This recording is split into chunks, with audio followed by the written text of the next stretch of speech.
Bom, boa noite a todos, né? Hoje é a nossa terceira palestra aí de educação, né? Da Semana da Educação Financeira, né? Já tivemos aí na segunda-feira com o professor Robson falando um pouquinho sobre finanças comportamentais. Ontem o professor de Agostini que falou sobre mercado financeiro, aí voltado para as criptomoedas, e hoje a Thelma Ribeiro vai falar sobre educação financeira em família, tá? Eu vou falar um pouquinho sobre o currículo dela, né? Depois eu já passo aí, vou dar uns recadinhos para vocês, aí já passo a palavra para ela, tá? Bom, a Thelma, ela é mestre em gestão de empresas pela Chapman University e especialista certificada pela FGV. Possui certificação também em finanças, estratégias e investimentos pela Universidade de Chicago. E ela é autora de livros aí best-sellers, né? Vocês estão vendo aí na telinha alguns capinha de livros, né? O primeiro foi voltado aí para crianças, né? Que foi um livro premiado nos Estados Unidos pela maior plataforma de livros, né? Que é a Amazon, e foi traduzido para o inglês e o espanhol. Depois teve o Dinheiro Money, né? Dinheiro e Finanças para Crianças e Adolescentes. Não sei se já foi traduzido para o português, aí depois ela Ainda vai, não. ainda não, né? Ele está como em inglês, e aí tem um terceiro livrinho aí, que esse é novo, aí eu não conhecia. E hoje a Thelma mora nos Estados Unidos, por isso que a gente estava falando aqui de temperatura, né? Porque ela está no outro hemisfério aí, né? Ela está no calor e nós estamos aqui no frio. Ela é diretora, né? Hoje ela mora nos Estados Unidos e hoje ela dirige o departamento de cursos internacionais da Strong Business School, tá? Então ela é a diretora do departamento de cursos internacionais, tá? Só dar um recadinho aí para vocês, né? Os certificados da primeira aula já foi emitido, tá? Vocês dão uma olhadinha depois nos e-mails de vocês, né? Se tiver algum ou não encontrarem, dá uma olhadinha no lixo eletrônico, né? Podem estar lá também, ou qualquer coisa, é só chamar pelo WhatsApp, tá? Que nós mandamos aí para vocês, tá bom? Mais uma vez eu peço a gentileza para vocês renomearem os nomes, que aí fica mais fácil para a gente identificar, né, quem está aqui na aula, e para poder mandar os arquivos, né, e os certificados depois para vocês, tá? Os arquivos da aula de ontem, o professor ainda não me mandou, então assim que ele enviar, eu vou disponibilizar também para aqueles que estiveram presentes, tá bom? Obrigada aí, uma boa aula para vocês e passo aí a palavra para a Thelma. Obrigada, Margarete. Boa noite, boa noite a todos.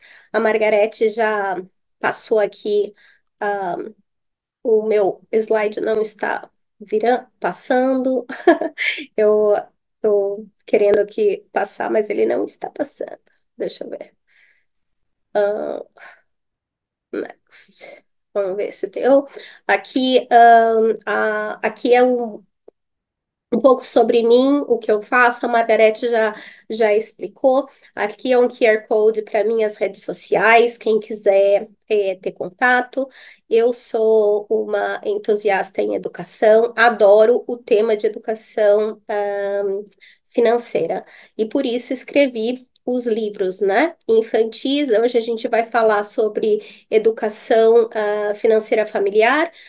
Eu não estou falando só de família entre pais e filhos, ou tutor e as crianças, mas também entre parceiros, marido, mulher, com quem você vive em família, né? Que é um assunto tão importante para ser tratado como um todo. Hoje a gente sabe que 50% dos casais tem um divórcio de uma taxa de 50%, e o número um da causa de divórcio é problemas financeiros, e o segundo é traição. Então, é um problema que acontece, é um problema que existe na família brasileira, né?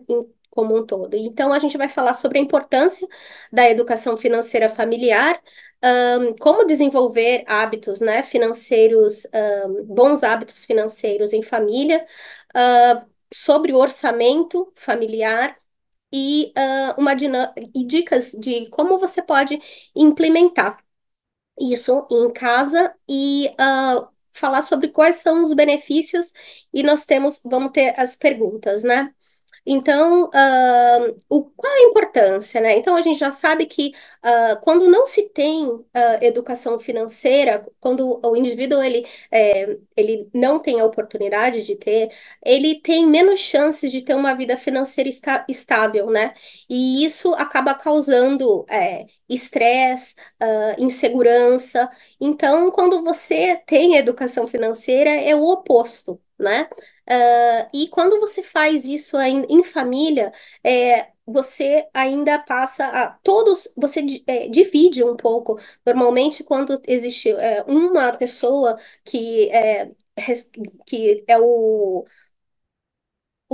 recebimento maior, né? Quem tem o maior income, que recebe mais, ele tem sempre ele consegue dividir um pouco essa responsabilidade quando a gente conversa com a família e em atingir objetivos. Eu não estou dizendo que as crianças têm alguma responsabilidade em estar trazendo dinheiro para casa, mas elas podem participar em maneiras de como a gente economizar em estar alinhado com um objetivo. Então, hoje não pode comprar isso, ele tem um pouco mais de significado para a criança. Ela vai entender, ela não pode comprar isso porque nós temos uma meta de fazer uma viagem ou a gente tem uma meta de querer ir comprar, comer num determinado restaurante ou você vai ter metas em comuns, né? Então, isso passa um senso de responsabilidade e independência para todos que estão em família.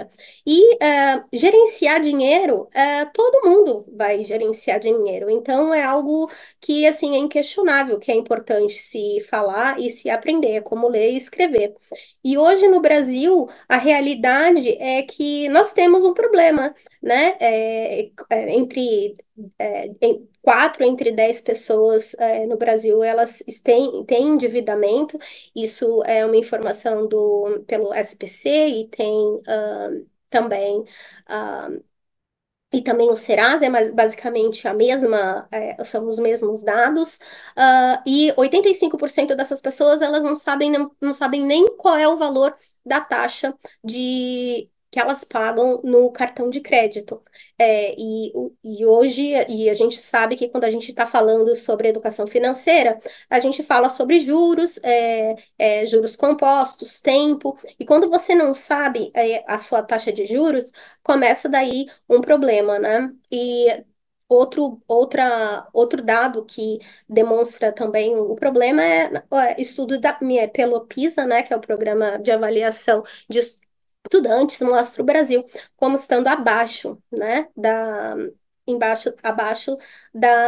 média em educação financeira. Aqui a gente vai falar sobre e por que que em família, né? Por que que a gente está falando em família?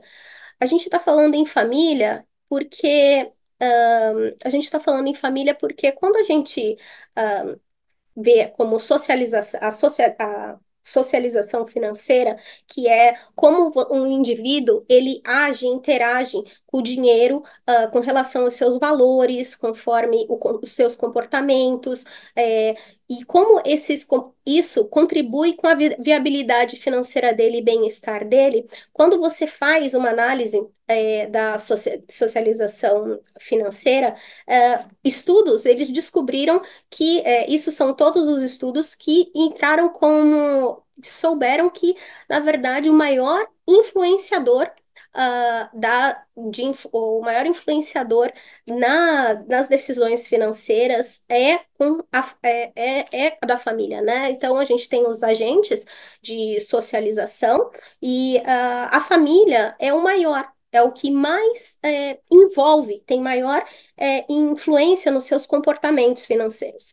Então, por isso que é tão importante a gente ter essas conversas sobre educação financeira em família, ter objetivos em conjunto sobre com com os familiares para atingir, né, objetivos também em comum.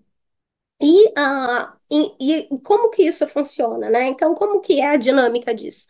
Primeiro criar valores e hábitos, né? De como gastar menos do que ganha. Então, é um hábito de economizar. E por que é importante falar sobre hábito? Porque são ações que a gente toma sem pensar, né? Que já, o nosso cérebro, ele já automaticamente, ele já faz sem pensar muito. Então, quando você tem hábitos positivos, então a construção de hábitos positivos que são os necessários, né? São os mais importantes, são hábitos positivos com relação ao dinheiro. E a regra número um é sempre gastar menos do que ganha, né? Porque se você não consegue, se você gastar mais do que você ganha, você não consegue ter uma reserva de emergência, você não consegue ter uma sobra para você depois pensar em como você vai investir, né? Junto com com esse pensamento, né, inicial de ganhar menos, de gastar menos do que se ganha, vem um pensamento e um hábito de repensar quando antes de você for fazer uma dívida, né? Então, pensar se aquilo é realmente necessário, se está alinhado com o que foi a família tinha como planejamento. Então, isso é um exercício, né? E a prática da gratidão. Por que a prática da gratidão?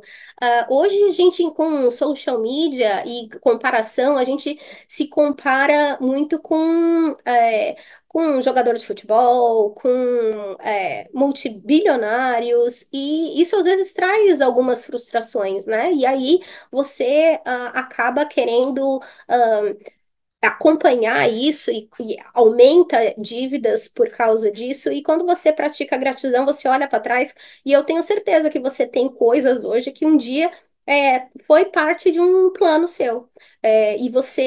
Então, quando você se vê ensinar e fazer isso com a família toda. Então, quando você se vê numa situação de, eu agora também mereço isso, vou querer comprar, você tem que se ver e falar assim, por que que eu tô com esse sentimento, né? E pensar da onde você veio e o que você tem hoje. E essa prática da gratidão, ela ajuda a gente a manter os nossos objetivos, a resiliência, né, em manter o nosso plano.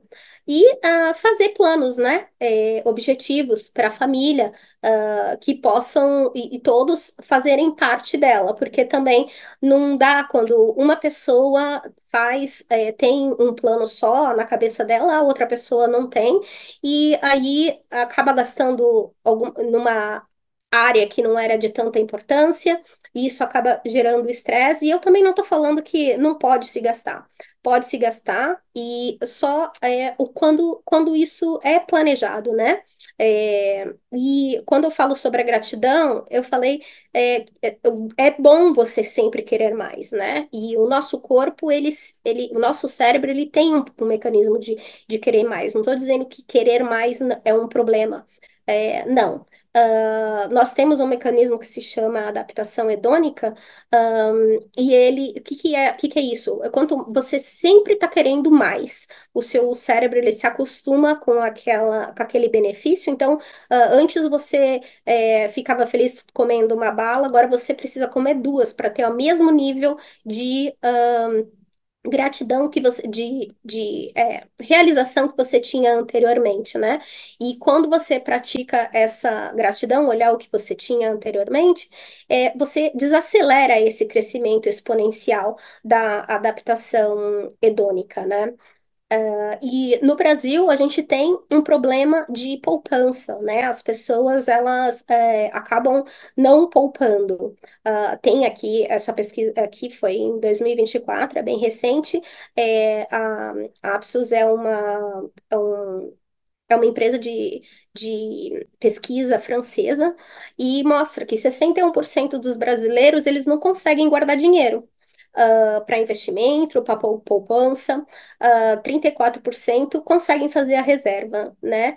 E 5% não sabiam responder. Mas assim, por que será que não consegue não consegue guardar dinheiro? Às vezes a gente sempre pensa, porque eu não ganho muito. Se eu ganhasse 30% mais, eu iria conseguir. Isso a gente sabe que não é verdade, porque ah, vo- quando você ganha o suficiente para pagar todas as suas necessidades, isso acaba deixando de ser verdade, né? O que acontece é que a gente aumenta o nosso padrão quando você acaba recebendo um aumento ou ganhando mais, e você não poupa antes, né? Então é o tal que todo mundo fala, tem que se pagar antecipadamente. Então você tem que já, inicialmente, já colocar um percentual do que você recebe que vai ser colocado como reserva, para montar sua reserva de emergência, para o seu investimento, para os seus novos objetivos, né? E aqui metade da população brasileira ela não investe. Isso também isso só demonstra a falta de educação financeira que nós temos, né? E dos que investem, 68% investem aplicam na poupança. Não estou dizendo que aplicar na poupança é ruim, porque sempre tem a ver com o seu objetivo financeiro, mas todos nós sabemos que a poupança muitas vezes ela não acompanha a inflação. Então, você investir só em poupança, você sabe que você não vai acompanhar isso, né? Então, e falar como a gente muda isso, né? Como a gente vai mudar, então, esse padrão. E trazer, então, isso um assunto mais para as famílias, já que é o que mais é onde a gente tem maior influência, né? Então, é do dia a dia. É muito fácil, muito mais fácil do que a gente imagina. Não é como a gente está aqui agora, eu sentando, conversando com vocês. Isso aqui é mais uma forma de conscientização. Mas depois que vocês estão conscientizados, isso vai se tornar muito mais fácil para vocês fazerem. Então, é, são conversas com os membros da família, e colocar jogos, formas de vocês expressarem o que vocês querem, qual é os seus valores, tentar fazerem junto essa economia, né? Economizar e retardar a gratificação. O retardo da gratificação, ele é extremamente importante, né? E ele é porque quando você está economizando, você está deixando de gastar, de consumir algo, né? De ter um prazer momentâneo para ter ele no futuro.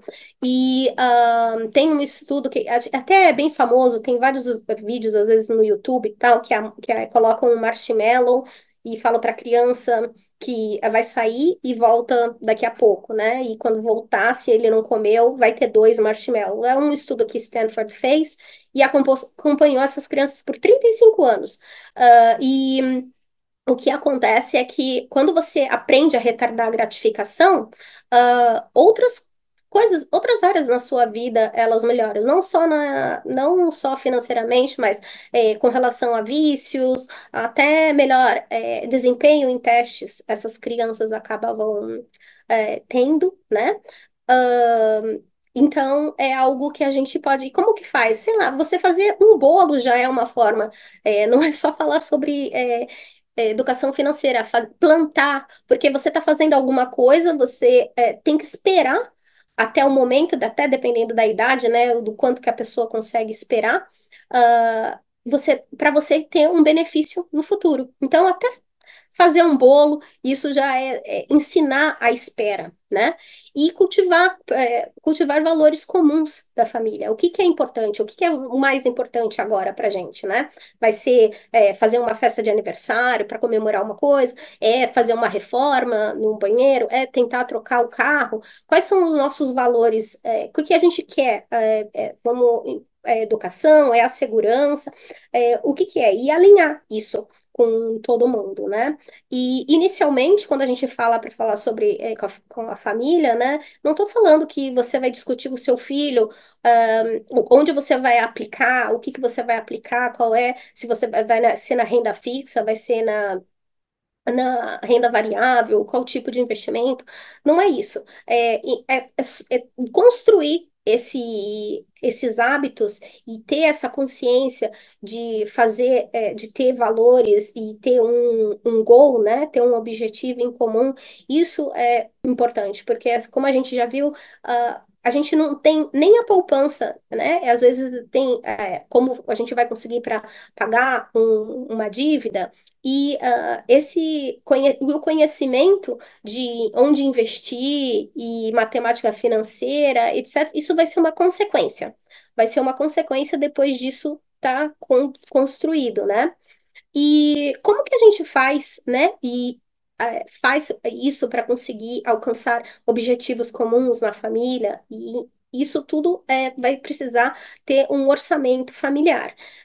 Muitos de vocês sabem o que é o orçamento. Quem aqui faz orçamento? Eu agora queria ver aqui vocês. Eu fechei porque eu achei que aqui dava apertado, mas eu não consigo ver quantos de vocês fazem orçamento. Quem faz?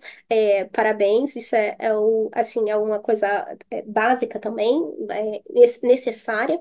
E a gente tem que olhar o orçamento, normalmente, quando fala assim, vai fazer orçamento, isso aí vai me restringir, não quero. A gente não pode olhar isso dessa forma, né? Na verdade, o orçamento é um caminho de você para você resolver problemas, né? Que vai resolver os seus problemas. Então, na verdade, a gente tem que encarar isso como uma forma de bem-estar. É um bem-estar seu, para o seu bem-estar, para o bem-estar da sua família e para o futuro, né? Já que se você iniciar esse processo na sua casa, você vai estar também incentivando, né, e fazendo com que as novas gerações tenham esses hábitos também e consigam ter mais estabilidade financeira futuramente. Então, o orçamento nada mais é que você registrar, né, todos os ganhos de todas as pessoas da família, as despesas, e para que a gente faz isso, né? A gente faz para identificar a oportunidade, né, da onde que a gente pode economizar. E a gente categoriza entre gastos necessários e o que são desejos, e uma subcategoria de o que é despesa fixa e despesa variável. E para que isso, né? Porque quando a gente está observando o nosso orçamento e quer reduzir os nossos custos, os primeiros itens para a gente olhar onde é mais fácil economizar é onde é o desejo, né? Que é quero ter fome, comer é uma necessidade, certo? Mas comer no restaurante X, isso já é um desejo, né? Você poderia fazer uma comida em casa. Então, isso é então você já é mais fácil de você controlar. E entre as despesas fixas e as variáveis, é muito mais fácil a gente economizar e reduzir, ajustar o nosso orçamento pelas variáveis, né? Porque as fixas normalmente elas são vinculadas a um longo prazo. Então é o seu aluguel, a sua subscription, que é a TV a cabo, o telefone, assinaturas. São as suas assinaturas. Então, isso é mais difícil, você tem um período, né, que você não consegue. Agora, variável por exemplo, economizando a gasolina, você diminuir, andar mais, ou você diminuir a quantidade de vezes que você come fora. Isso é mais fácil você reduzir onde então, desejo e variável, né? E como você sabe o quanto que você vai gastar, né? Para cada coisa, o que que tá assim? A gente tem que fazer uma comparação. Existem várias regras. Essa 50, 30, 20, ela ficou um pouco mais conhecida porque acho que o Mark Zuckerberg ele fez uma entrevista e saiu num jornal aí no Brasil, que é como ele faz e como que funciona. Do que você ganha do seu salário, 50% fica para o que é necessidade, 30% é o que é supérfluo, né? O que é desejo, vontade, e 20% é o que é para reserva de emergência e economizar.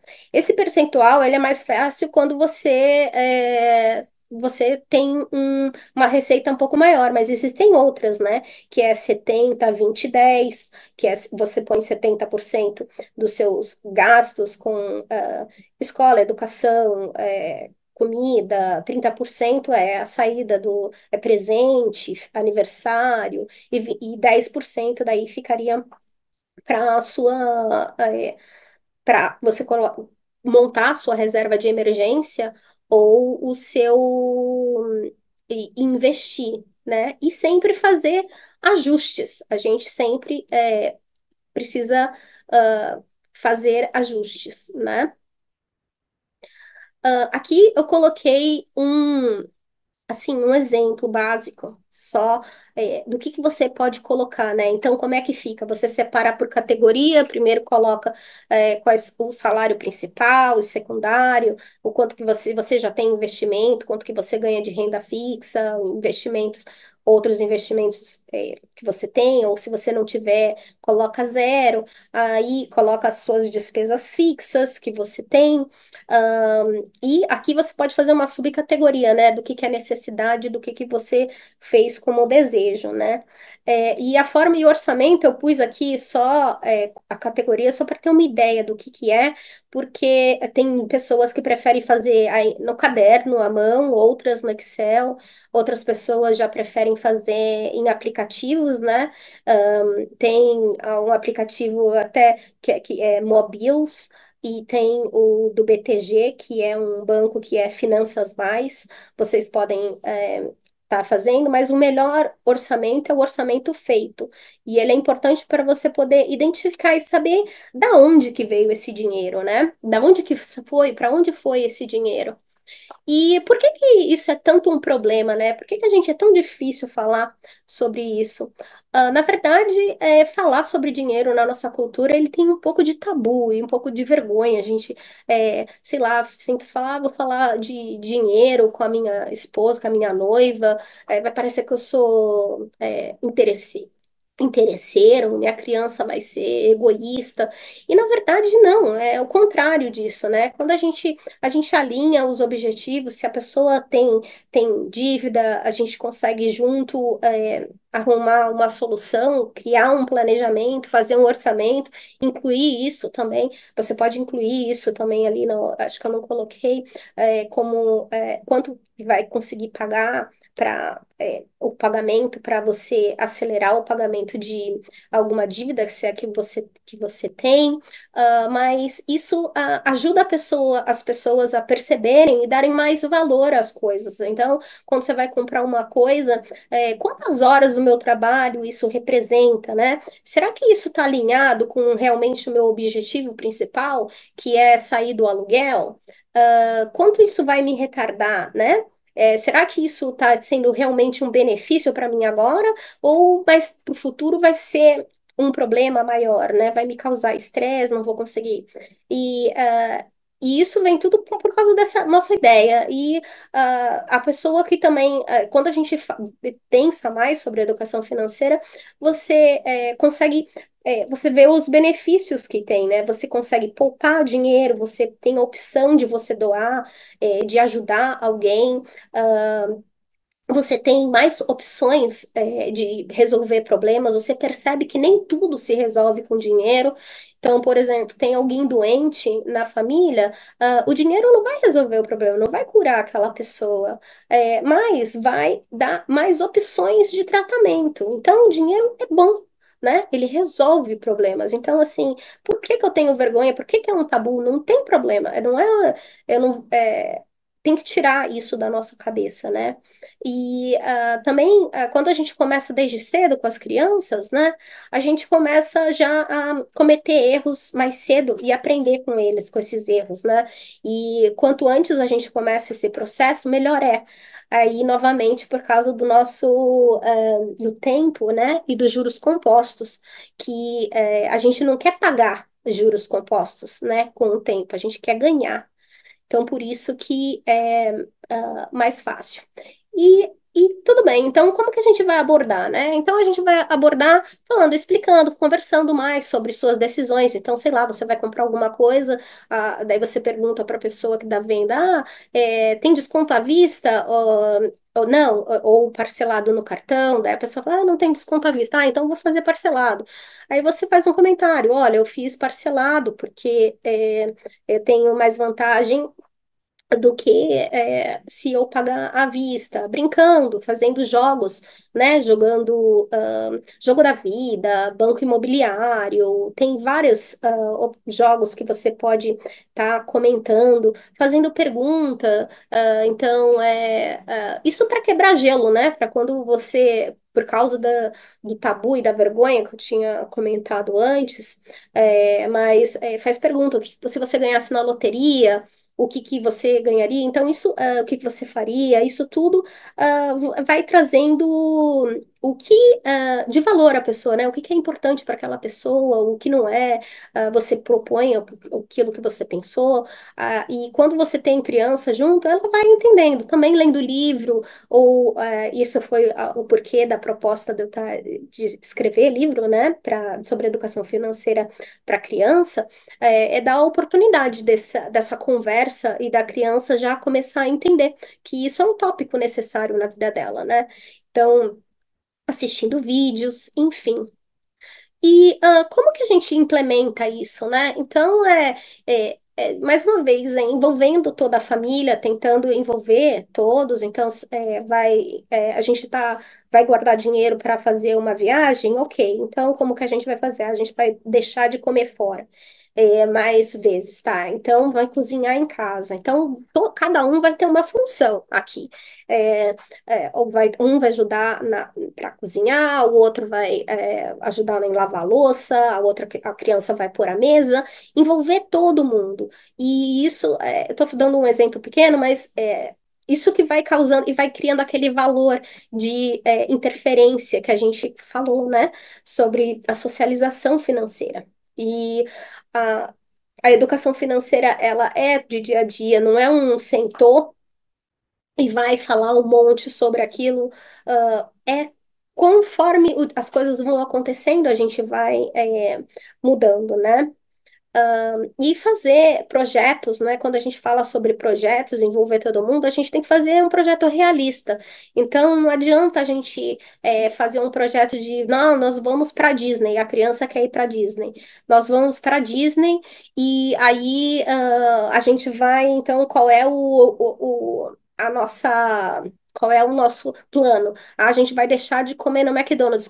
Quantos anos vai demorar, né? O tanto que vai demorar para isso acontecer. Isso vai acabar desmotivando. Então, tem que fazer planos não só para a criança, mas para a gente também, para conseguir alcançar objetivos mais rápidos para a gente se motivar, né? Também isso acaba motivando, né, as pessoas a empreender e a buscar outras fontes de renda, porque a gente está falando aqui só de cortar, cortar, cortar, cortar. Mas a outra oportunidade é se você não ganha o suficiente, né? Então buscar um novo emprego, talvez. Se você já está ganhando o máximo que é daquela sua função, que então talvez você precisa fazer um investimento e aprender uma nova habilidade, ter em educação, e você vai conseguir um emprego melhor. Né? E para criança, você também pode motivar o adolescente, sei lá, vai vender brigadeiro, fazer uma venda de garagem. Isso é bem comum. Como eu estava falando com a Margarete, eu moro aqui nos Estados Unidos, isso é muito comum aqui. E no Brasil também é. A minha irmã vendia brigadeiro, bombom, na escola, enfim, isso tudo faz parte, né? E aqui eu vou falar sobre o que faz, né? Então, a gente está falando de aumentar a renda, né? E aqui, o que mais aumenta a renda é a escolaridade. Aqui é um dado de 2018, o Banco Central não tem ainda um mais atual, mas olha a diferença que dá, né? A escolaridade, ela dá. E é isso, é um treinamento para uma habilidade maior que você conseguir aprender. Então, se só cortar, né? Não é também só a solução, porque não é sustentável isso. E você também vai instigar para a criança, para sua esposa, mostrar que também ir em busca de algo mais é possível, né? E isso aqui, novamente, é sobre, assim, a única possibilidade não é só, né? Não é só cortar, né? É, você pode fazer um bico, né? Fazer um bico, fazer uma hora extra, arranjar, vender um sanduíche, fazer alguma outra forma quando você atingiu o máximo, né? Do que você consegue ganhar. E qual é o benefício disso, né? O benefício é como a família é o maior influenciador, você vai estar influenciando tão positivamente a vida de todas as pessoas envolvidas, né? E a gente, em conjunto, é mais fácil você desenvolver bons hábitos, e é que nem quando a gente faz regime. Alguém vai lá, faz um brigadeiro, a pessoa que não tá na de dieta faz um brigadeiro e deixa na geladeira. Pô, acabou, é difícil você se controlar. Agora, se tá a família inteira envolvida nisso, acaba se tornando mais fácil, né? Melhor. E melhora o relacionamento da família, dá menos estresse. Aqui o relacionamento é até, tipo, imagina, você tem mais assunto para falar, você vai ter mais convivência, né? Para estar ou para cozinhar, ou você vai deixar de levar o carro para lavar no lava-jato e vai lavar o carro com o filho, enfim. E aqui eu coloquei assim os pontos importantes, né? Os pontos importantes que vocês gostariam, que eu gostaria que as pessoas tivessem, né? Que a educação financeira, ela potencializa, né? Quando você tem uma educação financeira, é mais fácil você ter uma vida financeira mais estável. Isso proporciona você a ter melhores condições de educação, enfim, oportunidades, o relacionamento. Quando a gente está alinhado, é mais fácil para conseguir os objetivos. A gente desenvolve os hábitos, né? Tem várias coisas hoje na sua vida adulta, por exemplo, que você faz, que você está acostumado porque você fazia já quando você morava com os seus pais. E é basicamente isso, né? Que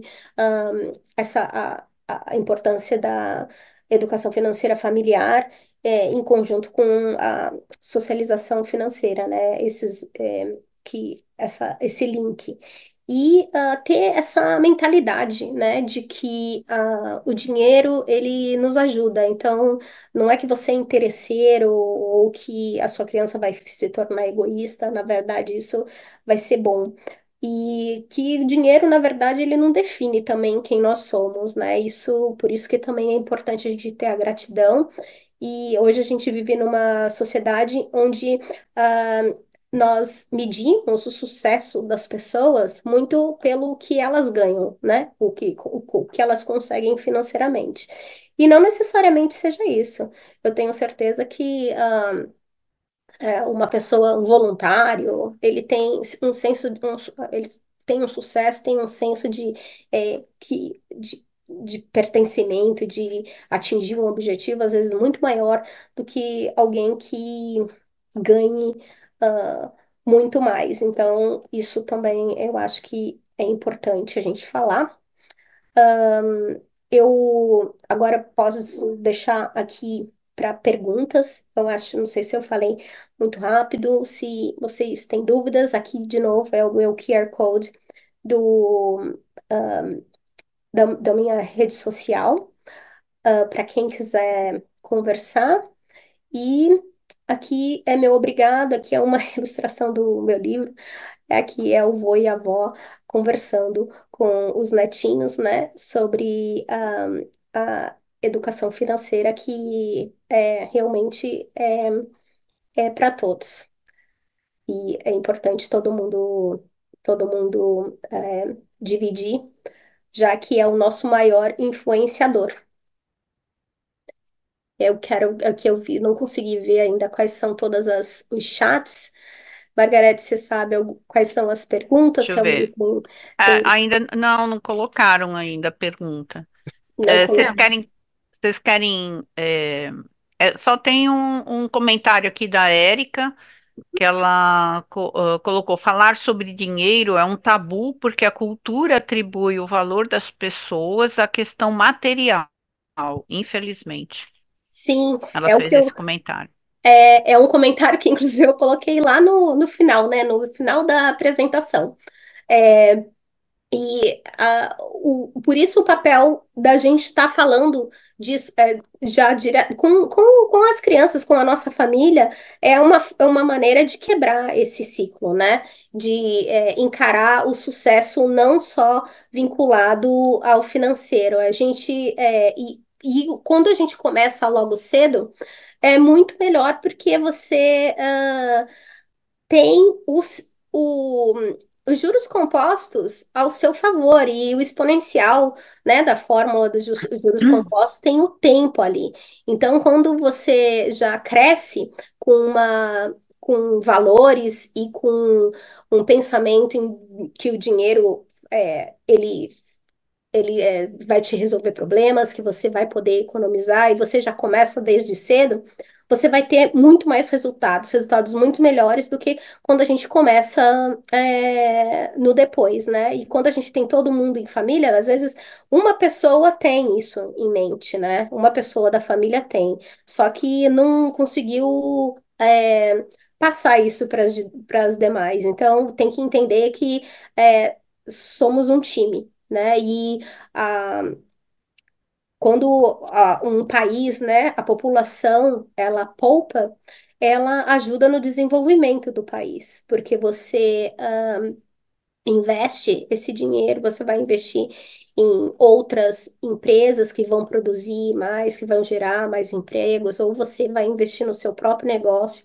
você vai estar gerando mais empregos e isso aumenta o crescimento também econômico do país. Por isso que é tão importante a gente falar sobre educação financeira.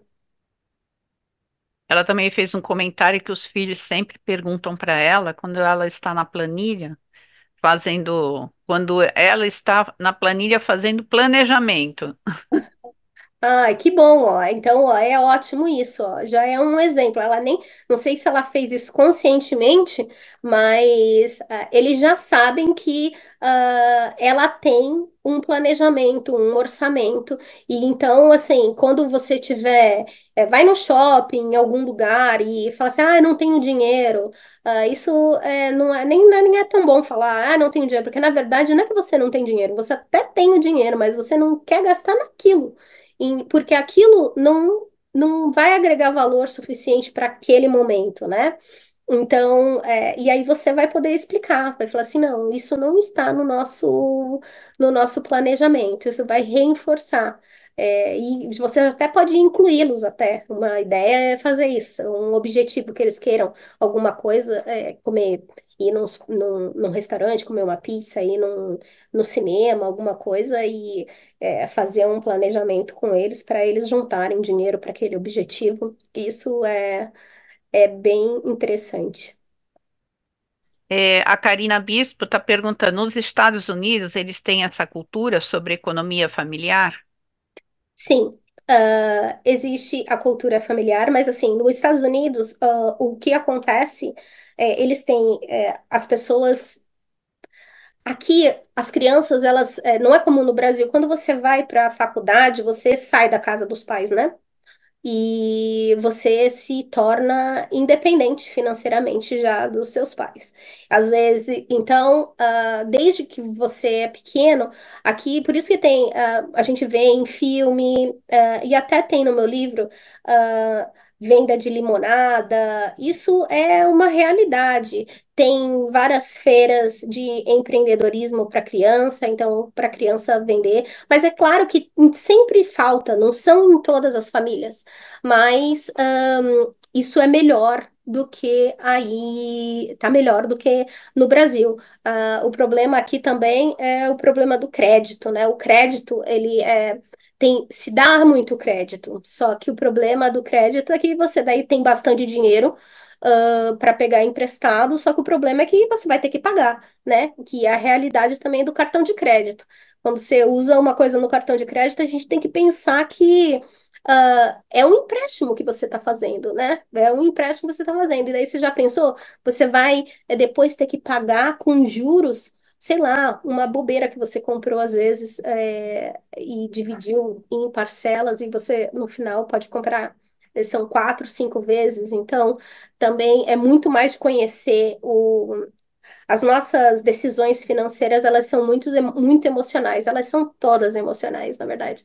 Elas têm, elas são muito emocionais. E aí, então, a gente tem que trazer um pouco de razão para isso.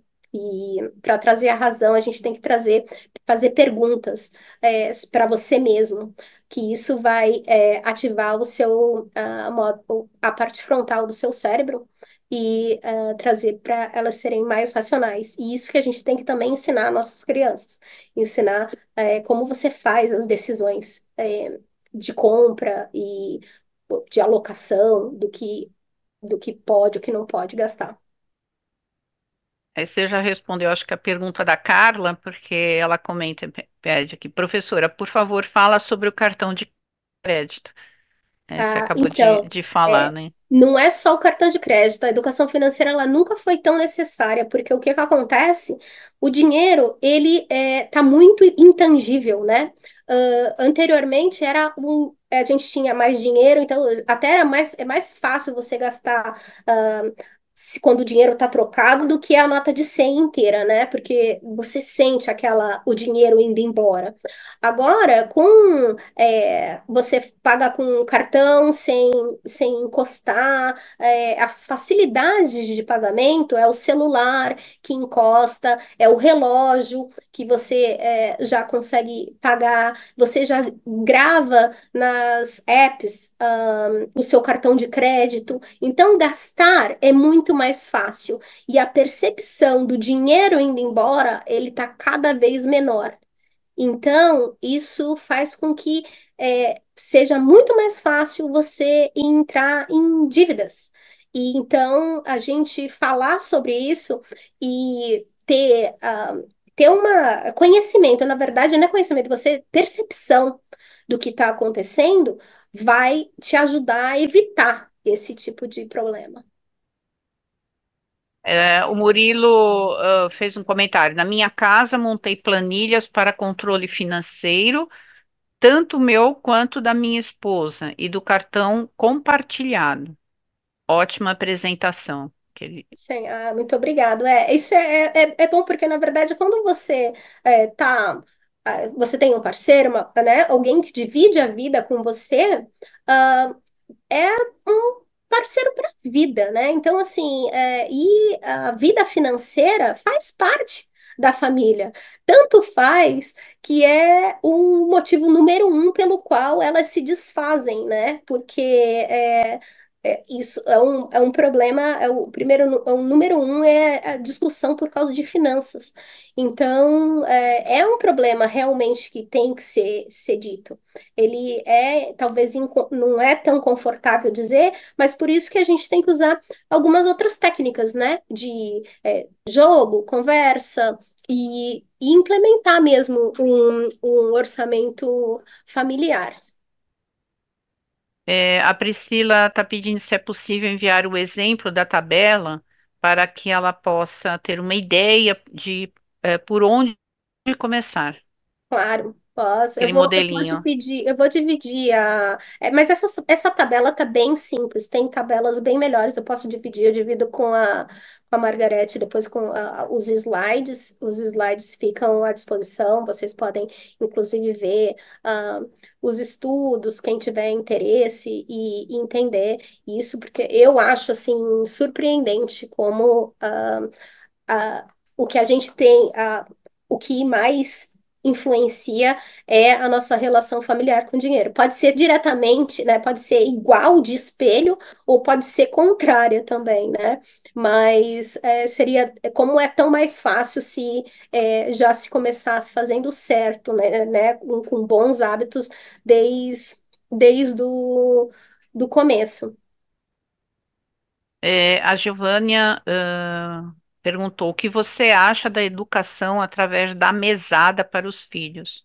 É excelente. Na verdade, a mesada é a melhor ferramenta de educação que tem para a criança, para educar. Porque quando você dá a mesada, você dá autonomia para a criança usar aquele dinheiro, fazer as escolhas dela, mas só dar a mesada não vai adiantar. Você dá a mesada, mas você também tem que acompanhar. Então, vamos supor, ela pegou e comprou. Você dá a mesada, você pode criar regras, né? Quando você põe essa mesada, você pode dar regras, por exemplo, um certo percentual, até um certo percentual você pode gastar em doce, por exemplo, se você não quer que a criança gaste tanto em doce ou o restante você pode colocar esses percentuais inicialmente e você pode conversar com ela. Vamos supor, ela foi numa loja, ganhou a mesada, foi, gastou tudo sei lá, numa lapiseira, borracha,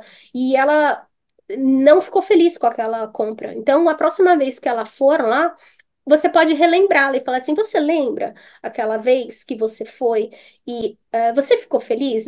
Você foi por pouco tempo. Não é bem melhor a gente guardar e juntar para ter um outro objetivo? Então, a mesada, ela dá a oportunidade dela tomar decisões, ela de administrar o próprio dinheiro, daí ela tem que começar a aprender ela mesma a juntar o dinheiro dela, colocar, anotar, pode atingir um objetivo. E até o meu livro que a Margarete comentou no começo que ela não viu, que é Cadê Meu Dinheiro?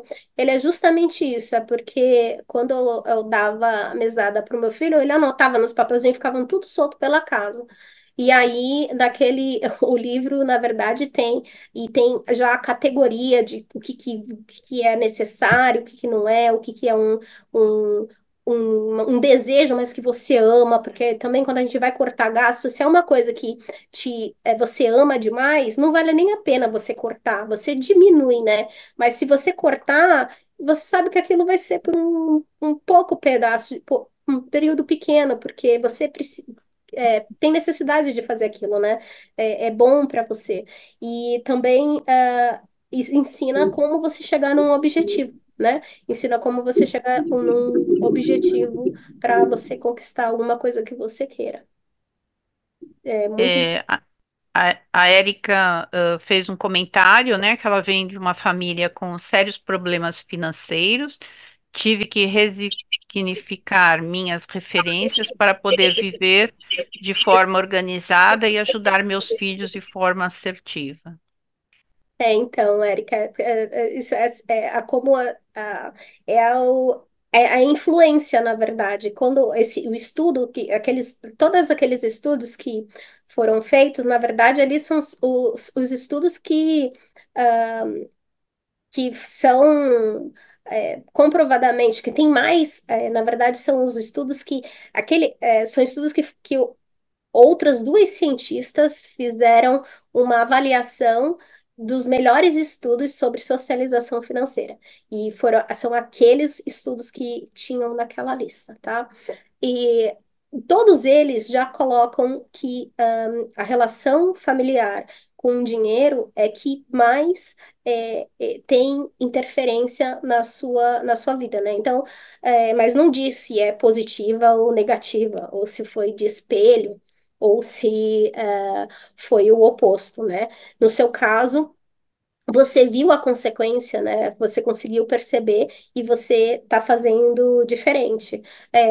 Parabéns, porque e a gente faz diferente. Uma outra coisa que é muito importante, a gente só vai fazer diferente quando a dor do problema que a gente tá é maior do que o sacrifício de fazer certo, né?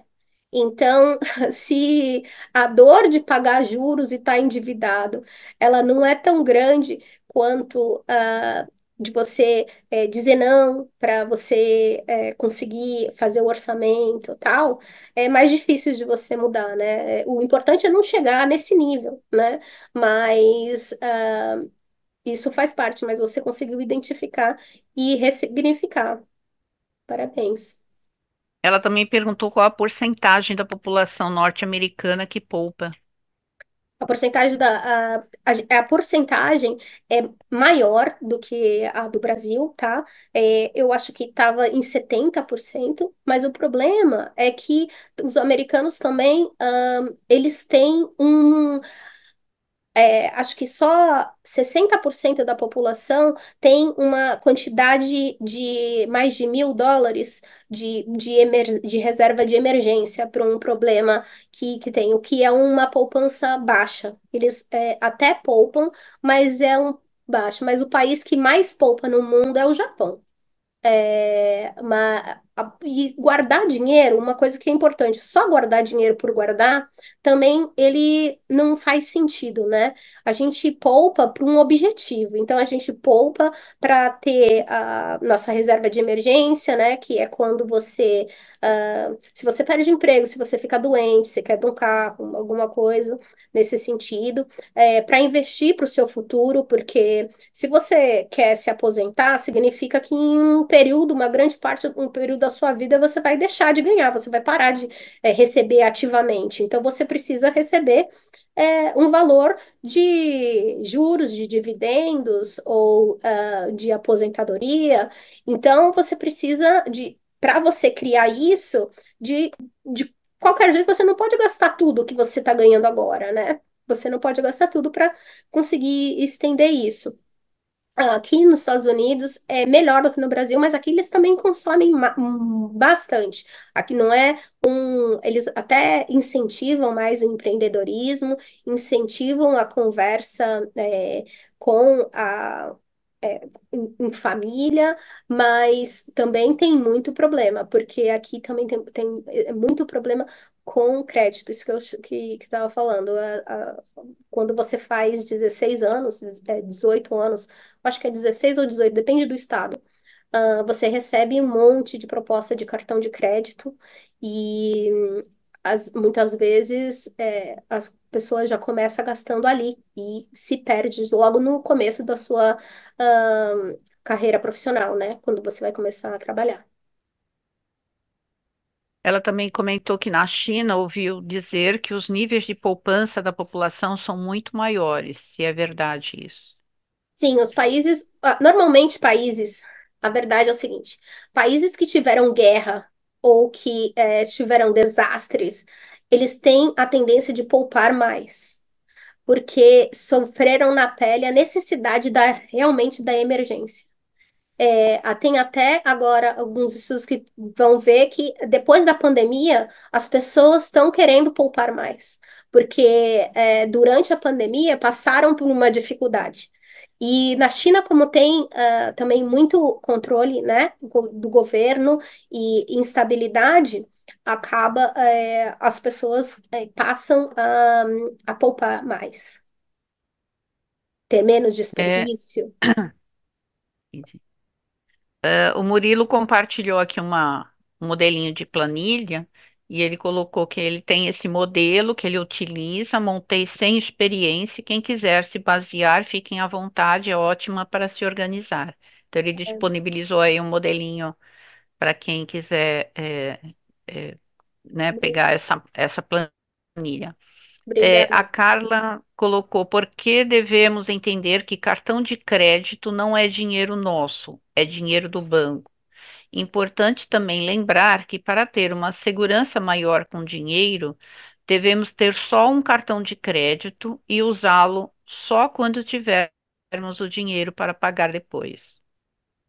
É, então, precisa realmente, porque que o dinheiro ele realmente é do banco, o dinheiro do cartão de crédito é do banco. O dinheiro não está saindo da sua conta corrente. Quem está pagando o lojista é a Visa, Credit Card, American Express, e você vai pagar de volta depois, né? Então, realmente o dinheiro não é seu, você ainda não tem o dinheiro. E para quem se atrapalha com o cartão de crédito, ter um cartão de crédito é melhor. Quanto menos cartões, melhor, porque a pessoa se perde no parcelamento, né? Acaba se perdendo no parcelamento. Mas não é a regra para todo mundo, né? Ter um único cartão de crédito. Para quem já, depois que você consegue ter um controle financeiro melhor e consegue já, você pode ter mais do que um cartão de crédito e às vezes você até conseguir tirar vantagens, né? De cartão de crédito. Mas a gente também não pode. Isso é a minoria das pessoas que conseguem tirar as vantagens do cartão de crédito, que é com pontos, etc. A maioria são as pessoas que acabam pagando juros para o cartão de crédito. Infelizmente. Tem mais perguntas aí. A Gabriela, perguntou: professora, tem um amigo que começou a investir, porém está com diversas dívidas e não tem reserva de emergência. Como auxilio ele? Ele começou a investir. Tem um já- amigo que começou a investir, porém está com diversas dívidas e não tem reserva de emergência. Então, ah, quando você vai começar a investir, né? Primeira coisa, a gente tem que investir naquilo que a gente conhece, né? E quando você vai investir, é um dinheiro, dependendo de qual tipo de investimento que você vai ter, você pode perder o principal. Você pode, porque a gente tem que entender que existe risco e retorno, né? E quanto maior retorno, ah, aparentemente, maior é o risco. O que acontece é que quando você vai. Todo investimento de risco, ele tem que ser num valor que, se você perder aquele dinheiro, a sua vida financeira não vai ser abalada. Você, é, ou você tem um longo prazo para você conseguir. Então, por exemplo, um exemplo. Eu não conheço, não sei direito realmente, criptomoedas. Se eu for investir em criptomoedas, eu não vou colocar um valor que vai me dificultar a pagar a mortgage, o pagamento, o financiamento da minha casa, jamais.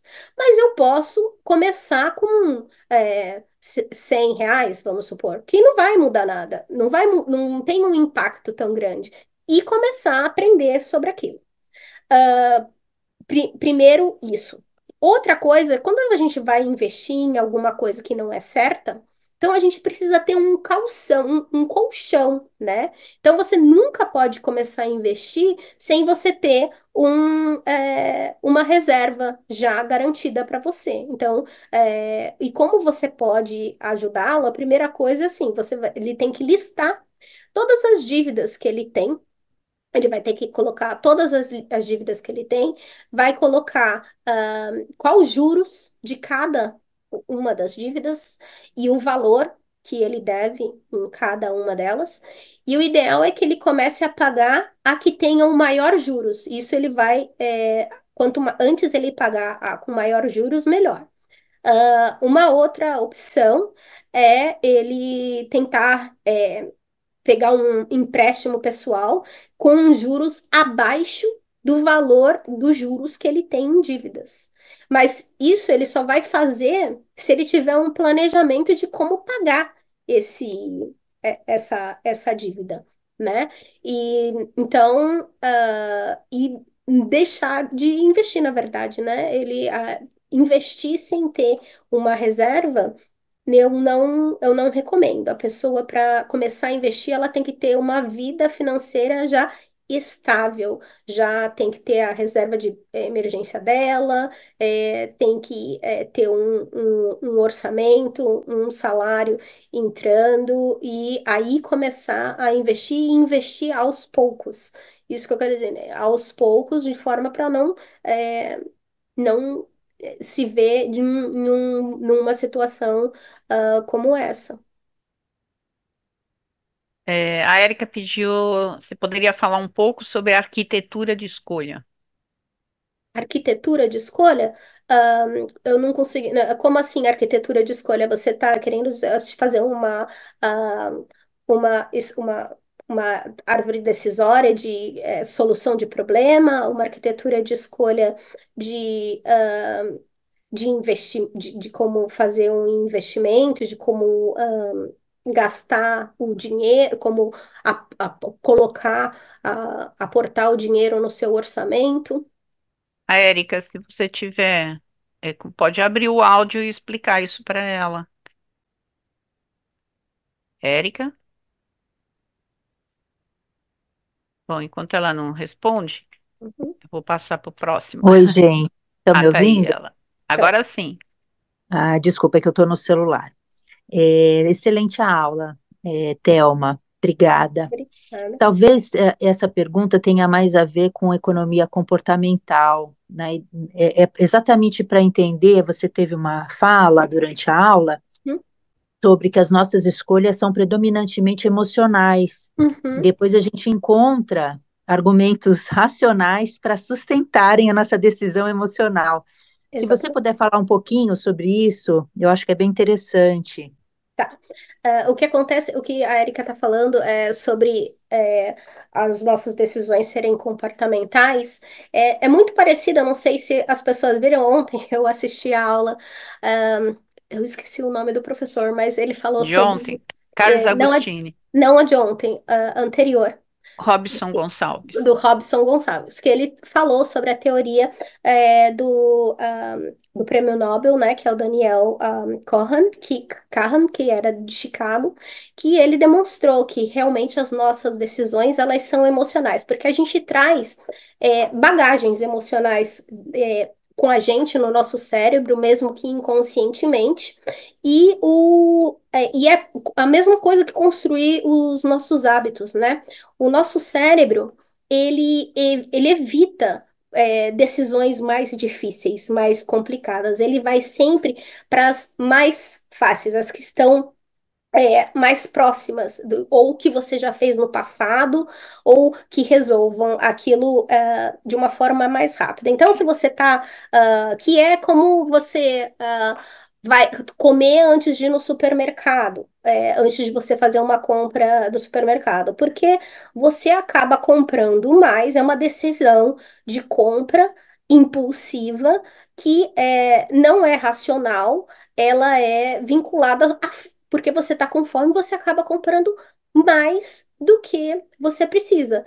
E isso é o seu cérebro ativando, você está com fome e você vai comprando sem você pensar.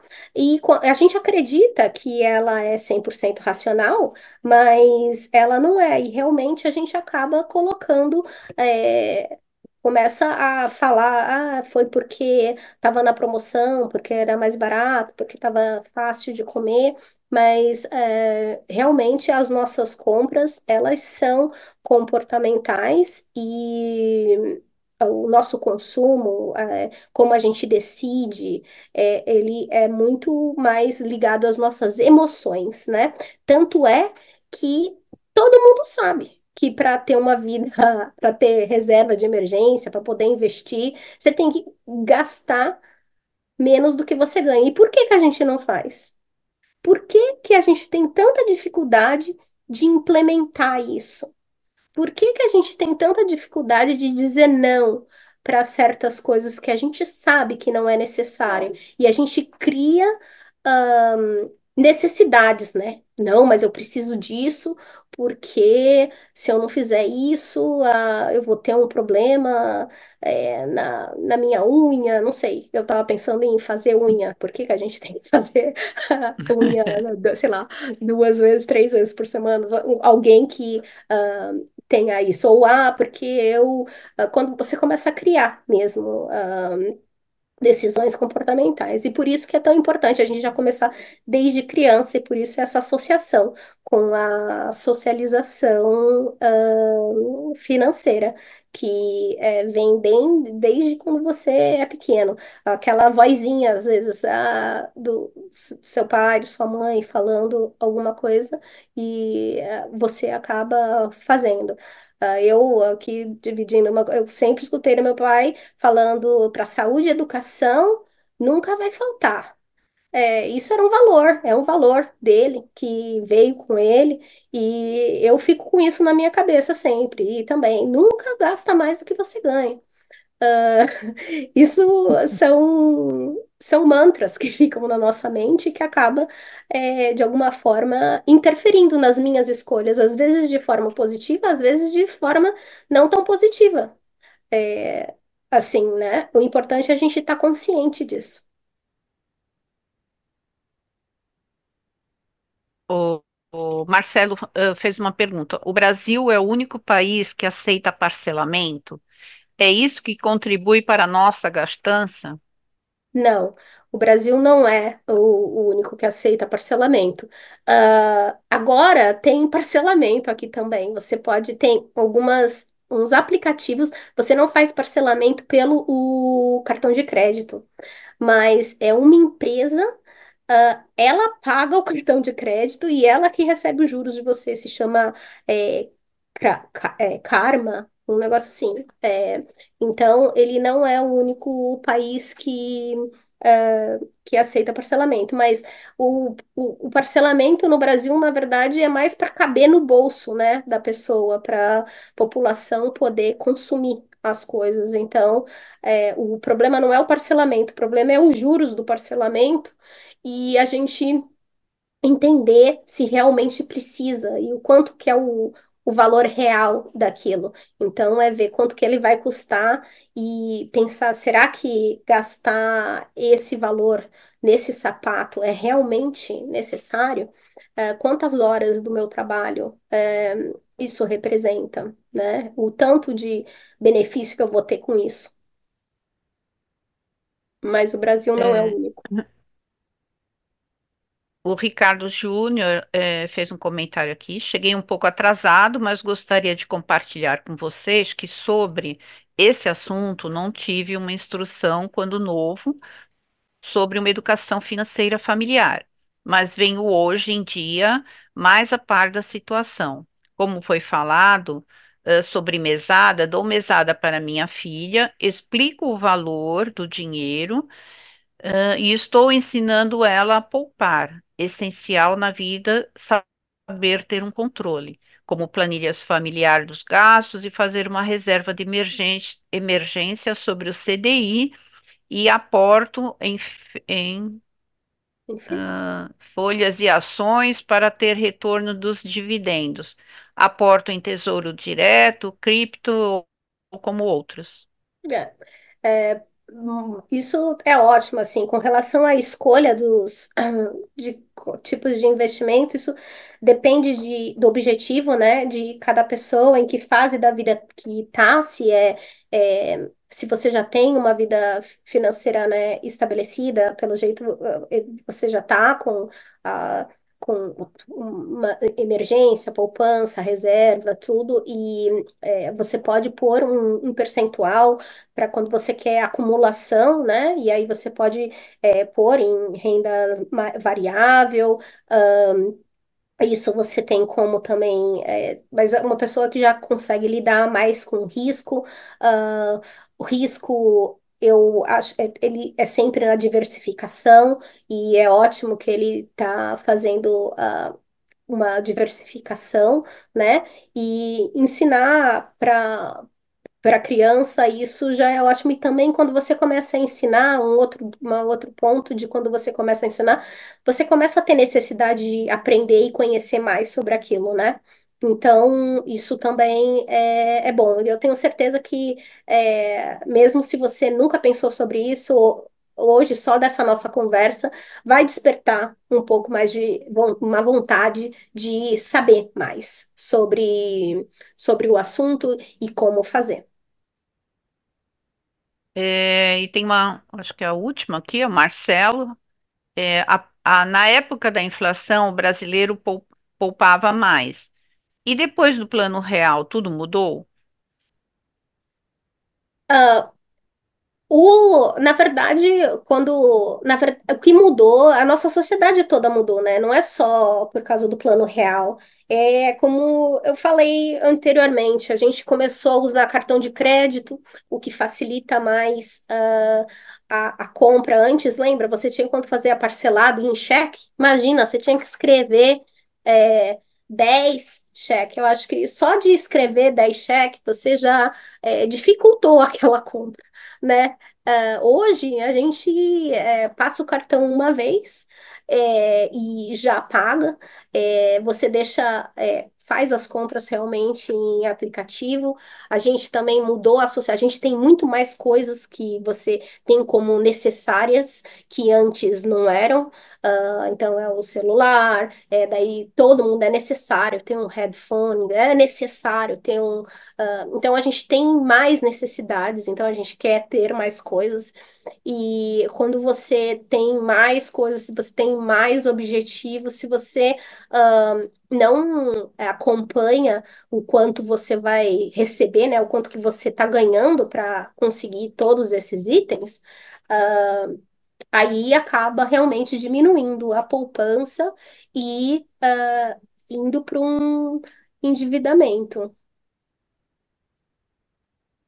O Felipe, fez uma pergunta. Para quem quiser começar a investir sem saber nada, no intuito de fazer reserva de emergência, como você sugere começar como? Se você quer começar a fazer uma reserva de emergência, você vai começar fazendo, como eu falei, um orçamento. Você vai primeiro anotar tudo que você ganha, tudo que você gasta. Aí você vai fazer um orçamento e vai alocar. Se você quer começar, eu acho que se você colocar 70% dos seus gastos com as suas despesas necessárias, né? E 20% de entretenimento, coisas que você goste mais de fazer e começa colocando 10% para sua reserva de emergência. E assim, você não vai começar a colocar depois que acabou o mês. Não, é assim, o dinheiro chegou, o dinheiro entrou, você já vai pegar 10% e abre uma conta. Você pode colocar uma conta. Como é uma conta poupança ou uma coisa que tenha liquidez? Quando a gente fala de reserva de emergência, a gente fala de algo que vai acontecer, a gente não vai precisar daquele dinheiro sem você saber anteriormente, né? Então, o importante, onde você colocar a sua reserva de emergência, é a liquidez. A liquidez é o tempo em que você vai conseguir o seu dinheiro de volta. Então, você pode fazer investimentos que você só vai poder retirar o dinheiro dali 90 dias, 100 dias, 300 dias, 365 dias. Aí isso não você pode até ter uma maior rentabilidade, mas para uma reserva de emergência não vai funcionar, porque você não vai poder retirar esse dinheiro, ou se você retirar, você vai ter uma multa. E aí não compensa. Então, por isso que é melhor você colocar no CDB, no CDI, numa poupança, aí você tem que conversar no seu banco a forma de fazer. E como você faz, é assim, você tem que fazer um orçamento, ver o que está onde você pode economizar, e esse valor você já começa colocando separando para sua emergência. E se você perceber que o que você ganha não é o suficiente para pagar as suas necessidades, daí é a hora de você pensar no que você pode fazer para ganhar mais. ele tinha acrescentado aqui, depois que você começou a comentar, acrescentando como se preparar para entrar nesse mundo do investimento. Ele continua a Aham. pergunta dele, mas É. aí você já respondeu, né? Uhum. Bom, acho que era isso aqui no chat. Se tiver alguém que queira abrir a câmera aí, abrir o áudio e fazer alguma pergunta para a professora, pode ficar à vontade aí. Também, se vocês tiverem alguma pergunta depois, vocês podem entrar em contato comigo. Eu coloquei aí e também tem o meu e-mail. Meu e-mail, eu posso colocar depois, mas pode entrar em contato comigo aqui pelas redes sociais que eu também posso estar respondendo para vocês. É isso. Mais alguém? Bom, gente, obrigada aí pela participação de todos. Obrigada principalmente para Thelma, né, que disponibilizou aí o tempo dela, estando mesmo aí nos Estados Unidos, né? Um É, horário aí diferente do nosso, mas queria agradecer e parabenizar aí pela excelente aula. Obrigada a Isso é vocês, muito bom. foi um prazer e o objetivo é sempre dividir isso, né? Ou pelo menos alertar, né? Que dê um alerta para começar. Mas muito obrigada, Margarete, obrigada a Tá. todos pelo tempo E também. você não Foi um tá, prazer. tá vendo os comentários, mas todo mundo tá parabenizando você aqui. Tem bastante parabéns aí para você, tá? Muito obrigada. E antes de desligar, só informar, né, lembrar de vocês que amanhã é o fechamento aí da semana de educação, né, financeira.